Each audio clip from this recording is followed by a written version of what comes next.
Alright mga kapatid, may bagong videong inilabas si Mr. Pantas mga tol at very interesting 'to 'no. Nabasa ko lang ito at nakita ko. Hindi ko pa napapanood actually.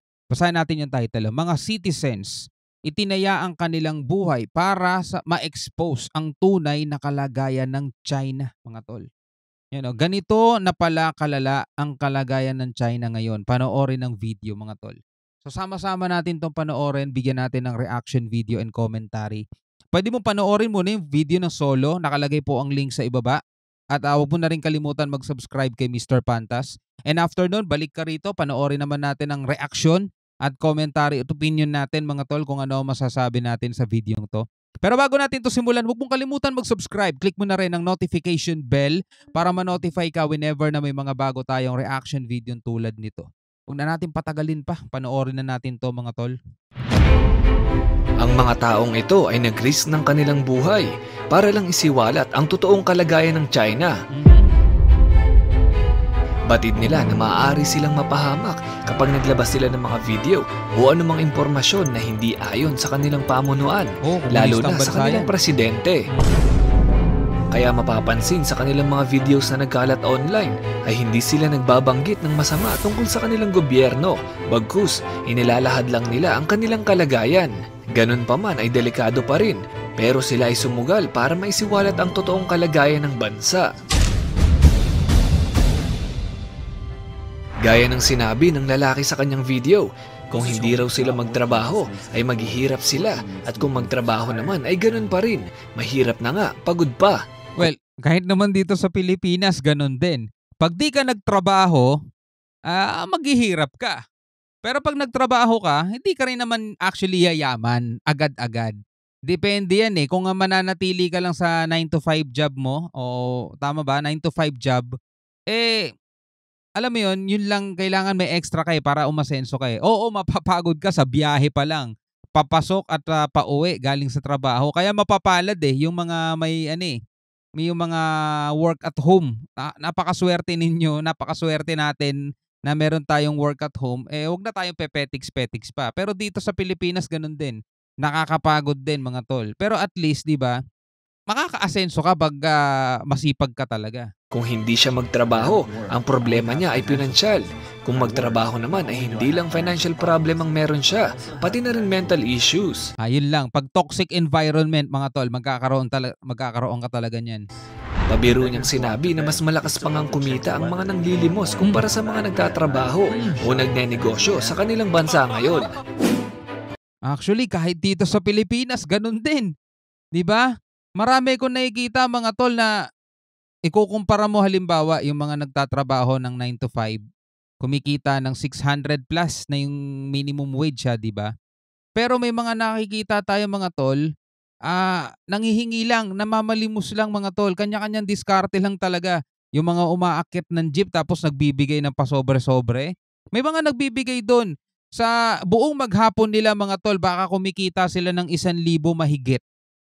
O imagine mo 1,000 mahigit, above minimum yun. Tapos ito pa wala silang bahay, so wala silang problema sa renta, sa tubig, kuryente. Kain at tulog lang talaga sila. Diba? Ganon. Viral na ngayon ang pagbibiro ng mga tsino sa social media. Alam nilang maaari nilang ikapahamak ang pagpo-post ng mga ganitong videos, kaya idinaan na lang nila sa pagpapatawa. Pero ang punto mga tol, ibig sabihin lang, hindi ganon kayaman yung China. Hindi katulad ng iniisip natin na kasi dito given na mahirap ang Pilipinas mga tol, nasa third world country tayo.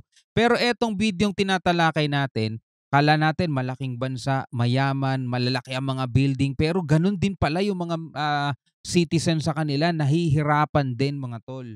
'Di ba? Kulang na kulang yung sinasahod nila sa kanilang buhay para makasurvive sila mga tol. Kulang na kulang at pinipilit na lang nilang makasurvive, 'di ba? Pero ang pagbibiro ay humantong na sa seryosong usapin. Ang mga tao dito ay nangangailangan na ng dalawang trabaho para matustusan ang kanilang pangangailangan. Ang mga negosyo ay isa-isa nang nagsasara. Ang mga empleyado, unti-unti nang nauubos. Ano na ang kalagayan ng China? Bakit napakaraming video ang nagkalat na tila kailangan na nila ng tulong? At yun din ang dahilan kung bakit maraming mga Chinese ang nagpupunta na lang sa ibang bansa para magnegosyo, para ipagpatuloy yung kanilang pamumuhay. Kasi sabi nga anywhere in the world but China, no? Not China. Sabing gano'n nung isang napanood kong Chinese. Sabi niya anywhere in the world but not China kasi mahirap daw talaga do'n. Dalawa nga lang daw ang season do'n sa kanila. Tunay na kalagayan ng China, yan ang ating aalamin.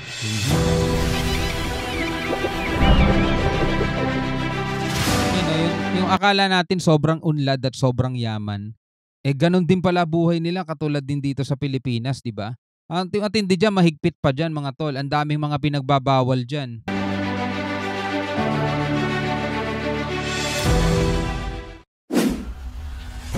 Kamakailan lang ay napabalita na ang ekonomiya ng China ay unti-unti nang bumabagsak. Faltering economy ang binansag sa China ngayon. Faltering, meaning losing strength o losing momentum. Pero bakit tila itinatago ito ng bansa? Siyempre. Kapag nag-check tayo ng kanilang national news o maging international news ay gumaganda raw ang kanilang ekonomiya. Pero bakit iba ang sinasabi ng mga mamamayan? Ang mga investors ay unti-unti nang nawawala ng tiwala. Ang iba't ibang industriya ay halatang humaharap sa matinding pagsubok.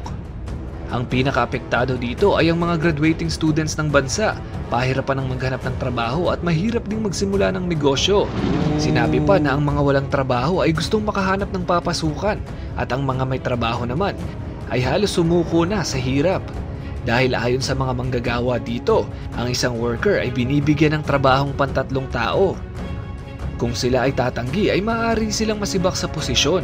Grabe no. Isang worker pang 3 tao yung trabaho. Sa nakalipas na 2 taon, ang madalas na pinag-uusapan sa bansa ay kahirapan. Regardless kung ano ang pinagkakaabalahan nila sa buhay. Mga regular employee man, mga boss, mga may negosyo sa pwesto o e-commerce ay talagang dama ang hirap.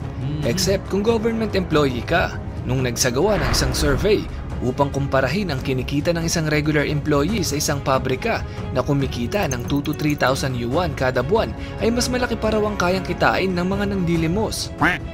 Para maidiya kayo kung magkano ito sa peso, nasa 15,000 to 20,000 pesos ang 2 to 3,000 yuan. Pero yung ganun din. Same lang din dito sa Pilipinas mga tol. Grabe naman pala ang mga nandilimos dun. Parang nasa 30k a month. Sana all. Yung 15,000 to 20,000 para sa mga nanglilimos lang yon. Maraming Tsino ang nagsasabing hindi na raw sila nag-iisip bumili ng sasakyan, bahay, mag-asawa at lalong magkaroon ng mga anak. Grabe. Kung mag-check tayo sa mga Chinese social media ay ganito ang trend. The harder you work, the worse off you are. Ang mga Chinese ay kilala bilang magagaling na negosyante, pero sa pagkakataong ito ay halos lahat ay nagduda na sa kanilang kakayahan. Ang mga negosyo sa bansa ay isa-isa nang nagbabagsakan. Viral din ang video ng netizen na ito. Sinabi niyang kapag nagtrabaho o nagnegosyo ka ng mas maigi, ay mas mababaon ka lang sa utang kasama na ang mga taxes. Kapag mas lalo mong pinilit, ay mas lalo kang mahihirapan. So maswerte pa pala tayo rito sa Pilipinas mga tol, no? Okay pa tayo rito kung tutuusin. Diba?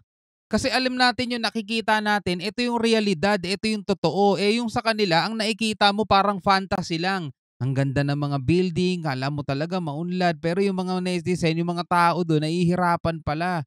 Yung mga citizen. Diba? Ang hirap kasi mabuhay talaga sa panaginip lang. At kapag nilakihan mo ang iyong pangarap, ay mas lalo kang lulubog. Nung mga nakaraang taon pa ay hindi na magandang magsimula ng negosyo. Pakunti ng pakunti ang mga tao sa labas dahil ang lahat ay pwede nang mabili sa online. Sinabi niya na napakahirap magbenta ng nasa pwesto. Ang mga may-ari ng tindahan sa pwesto ay nagtititigan na lang. Nag-aantay na lang silang tuluyang malugi dahil sa mga competitors. Ang mga negosyo ay unti-unti nang nag-a-adapt sa online selling. Dagdag niya na ang mga barbershop ay paunti ang mga nagpapagupit, pero ang mga ospital ay laging puno. Pahabol pa niya na hindi natin masisisi ang mga kabataan kung bakit naisip nilang wag na lang mag-asawa. Sa panahon ngayon, mas maigi nang humiga na lang maghapon. Ilan lang yan sa mga sinabi niya sa kanyang video. Mahirap naman yun, higa ka lang maghapon. Mahirap na nga, ihilata ka pa, edi wala lalong nangyari sa buhay mo, di ba? Pero tama yung sinabi niya, mga tol. na isa sa kakumpetensya ng mga may puwesto is yung mga online. Kaya yung mismong may mga puwesto, meron din silang online store, 'di ba? Kaya lang naman maganda may puwesto mga tol para maipakita mo kung wala kang tiwala sa online store namin, pwede kang pumunta sa physical store namin. 'Di ba? At least dito masusukat mo mismo yung gusto mong damit, yung gusto mong design. Masusukat mo, mahahawakan mo, mache-check mo kung legit o yung kung quality ba yung product. Kasi may mga alam akong negosyo mga tol, meron silang mga physical store pero 'pag nagpunta ka dun sa physical store nila, dun sa kanilang loob, yung parang warehouse nila, ang daming mga sako-sakong mga online order. Merong mga gano'n mga tol. Talagang ano, ina-adapt din kasi nila talaga yung changes, yung pagbabago. Meron din naman kasi mga business na hindi mo mga negosyong hindi mo talaga siya puwedeng makuha online, eh. Halimbawa, yung ano, yung, yun nga pagpapagupit. Pero yung iba kasi ewan ko kung bakit sinabi rito bumababa yung pumapasok sa mga barbershop kasi yung pagpapagupit ng buhok wala ka talagang magagawa, eh. Pupunta ka talaga sa barbershop, eh. Pasok pa lang ng taon ay marami ng kumpanya ang nagbabawas ng mga empleyado dahil sa pagkalugi. Ang iba pa nga ay nagsumiti na ng bankruptcy. Sa isang lugar pa nga lang sa China, sa Guangzhou, ay higit na sa 100,000 ang walang trabaho. Halos lahat sila ay pamilyadong tao na may binubuhay na asawa, mga anak at may sinusuportahang magulang. Tanong ng marami, paano na sila makakaahon sa ganitong sitwasyon? Kasabay nito, biglang dumami ang mga kababaihang nagsimulang mag-live selling. Yan na. At ang mga kalalakihan naman ay nagsi-apply sa mga food delivery companies. Yan na. May mga pagkakataon na rin na mas marami pa ang mga taxi kumpara sa mga tao sa labas. At kapag binisita mo ang mga subway stations, ay tatambad sa iyo ang mga kabataan na nag-live stream para kumita ng pera. Pero hindi pa rin ito sustainable dahil tila mas marami pa ang nag-live stream kumpara sa mga nagbibigay ng gifts. Mahirap nga talaga. Biruin mo, wala na silang area para mag-livestream mo. Nasa may subway na lang sila. At least dito, 'di ba? Merong areang ibinibigay para sa mga live seller. 'Di ba? Yung mga nagla-live selling, meron silang pwesto dito sa sobrang talagang alam mo 'yon, pahirapan pati area kung saan ka magbebenta. Ito tabi-tabi na sila rito. Ang problema, sa sobrang daming gustong makabenta, wala nang bumibili kasi pare-pareho silang nagbebenta na lang. Ang mga delivery riders naman, dahil talagang dumarami na sila, ay may pagkakataon din na wala silang makuhang kahit isang order sa isang buong araw. Nitong nakaraang buwan lang ay mas bumilis pa ang pagsasara ng mga restaurants. Ang mga stall sa mall ay hindi na kayang kunin sa araw-araw na kita ang pagbabayad sa renta ng pwesto. Ito naman ang vlog ng isang restaurant owner. Ngayong araw ay wala akong gagawin kaya naglalakad-lakad ako para i-video ang tunay na kalagayan dito. Kahit saan ka magpunta ay makikita mong bakante na ang mga lugar na akala mong galing sa giyera. Ang dating masasayang lugar ay nababalot na ng katahimikan. O kaya makikita mo rin dito mga tol, na paano papapasok sa giyera ang China kung ganitong naghihirap ngayon ng bansa nila. Paano nila isusustain yan? Diba?